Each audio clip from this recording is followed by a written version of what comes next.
If you have $2,500 or more in savings, then I urge you to listen to this message as it could be extremely... Over the last few days, a lot has happened within the banking industry in the United States, and it's not hyperbolic to say that none of it is good. We have just witnessed the collapse of the second largest bank in American history, a bank run that will likely impact over $100 billion worth of assets and a stock price collapse of over 60% in just a few hours. The legacy media is reporting on this, but reluctantly, and their narrative is clear. Don't worry, there's no problem here. Please look away and keep giving us your money. And in the meanwhile, the super wealthy of the world are running for the doors, trampling over anyone in their way. We literally just witnessed the first bank run in this financial crisis, but believe me, it will not be the last. Silicon Valley Bank was uniquely positioned to bear this collapse before the rest, but the problems it suffered are seen from all over the country and even the world. If you watch just one video today from the beginning to the end, let it be this one, because you need to know exactly what has just happened and crucially why. And if you're only just hearing about this, then you need to sign up to my free newsletter Stoic Markets. My newsletter subscribers already know everything that happened because I was able to send out an email explaining everything that very same day, whereas with YouTube it always takes a few days minimum to get a video produced and released. But just what the hell is actually going on then? Well, we'll start with who Silicon Valley Bank are. They are a very well-established bank in Silicon Valley, unsurprisingly, and they've existed for about 40 years at this point, so they aren't exactly newcomers. And they aren't small either. They controlled over $211 billion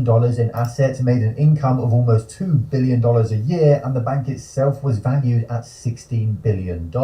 They are, or I should say were, the 21st largest bank in the United States and had 8,500 employees in countries all over the world. Unsurprisingly, they focused their core business on Silicon Valley, on tech companies, and in particular, those very same tech companies that have lost trillions of dollars of value over the last year. In fact, 44% of all venture-backed tech companies in the US banked with Silicon Valley Bank, including huge names like Shopify and CrowdStrike. A huge amount of their customer deposits is the cash that these hyped-up tech companies got from VCs, so when the bull market was in full swing, this bank was booming, growing, and pulling in the cash, but that all started to change when the bear market begun. Now, you may not have heard of Silicon Valley Bank a week ago, but that does not mean they were a small fish. They were just niche. And of course, as you probably know at this point, the bank is now dead, it's bankrupt, it's defunct, and it no longer exists. All of this happened really over the course of just 2 days, so let me tell you exactly what happened and why this bank collapsed, and why it seemed to come out of nowhere to so many. So why did it collapse, and why did this seem to come out of nowhere with no warning or market crash to actually trigger their failure? Well, Silicon Valley Bank was investing tens of billions of dollars into US treasuries to try and earn some money on their deposits. Usually this is a very safe thing to do. The bonds are incredibly unlikely to default. You get a fixed income, not necessarily a huge one, but a strong one nonetheless. And usually it doesn't actually matter if the market values of those treasuries fall, because the banks aren't forced to record their paper losses, so if they just hold their securities until maturity, they will be totally fine. The problem is that bond prices have crashed by a ridiculous degree recently. TLT, for instance, is an ETF that tracks the price of US treasuries, and it's fallen in value by over 40% the last couple years. And Silicon Valley Bank found itself in a tough position. The companies they work with, these hyped up tech firms, found it more difficult to raise cash in a tighter monetary environment, and so they stopped depositing money with SVB and started withdrawing it instead. SVB had no option but to sell some of their assets to stop a bank run from happening, and so on March the 8th, they sold $21 billion worth of securities at a loss of $1.8 billion.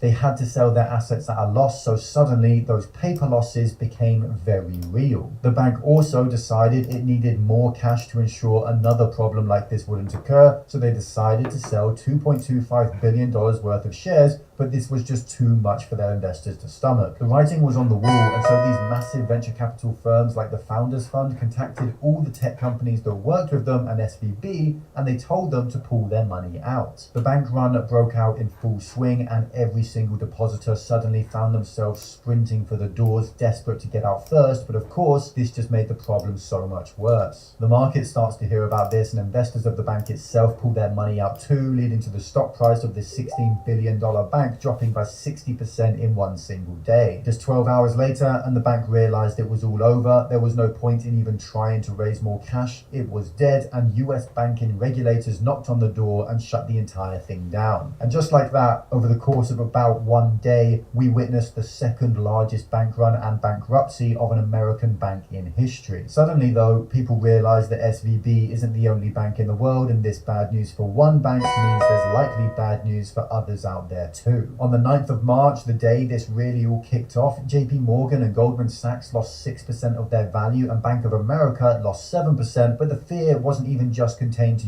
US stocks. Banks all over Europe and the rest of the world saw their share prices drop too. HSBC was down by 5% and Barclays were down by 4% too. Focus has already shifted. No one really cares about SVB anymore. It's dead and it's not coming back. The thing we're all desperate to know is what's next. Are other banks going to follow? Are we going to see more bank runs? And is this the start of another global financial crisis? Maybe even is this a Lehman moment? The reality is we should be on the lookout for contagion here, and I will release more emails out to my newsletter over the coming days and even another few videos on this very topic explaining exactly what contagion we might see and why all these other banks aren't as secure as they might seem. We're going to go in depth on Silvergate, another bank that just collapsed in the US but that didn't reach as many headlines, as well as how JP Morgan themselves may have even helped the CEO of SVB sell his shares and escape this sinking ship over the last few months, of course at the expense of their very own investors. With issues like this, corruption is always rife, and I'm spending every waking moment these days trying to work out exactly what is going on and exposing the truth to my viewers. But the only way I can guarantee that you know what's happening is if you sign up for Stoic Markets with the link down below in the description. If you're watching this and wondering how you can possibly protect yourself, plain and simple, your business can't scale on QuickBooks. Here are 7 reasons why NetSuite is better than QuickBooks for your growing organization. Access from anywhere, intuitive dashboards, no messy updates, better reporting, easy consolidation, audit ready, and customizable. Want to learn more? Schedule a free product tour at netsuite.com/NetSuite versus QuickBooks 15.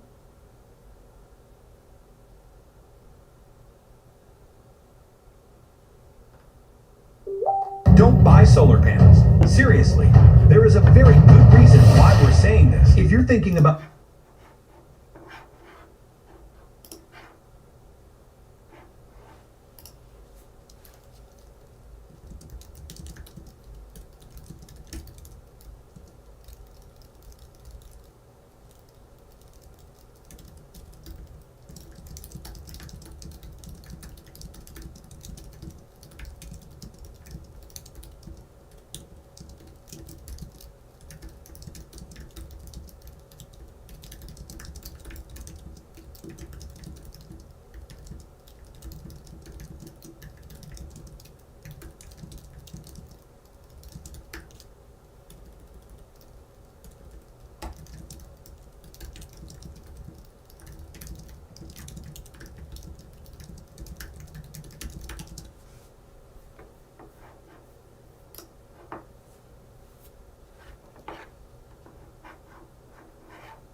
What are you doing, Belle?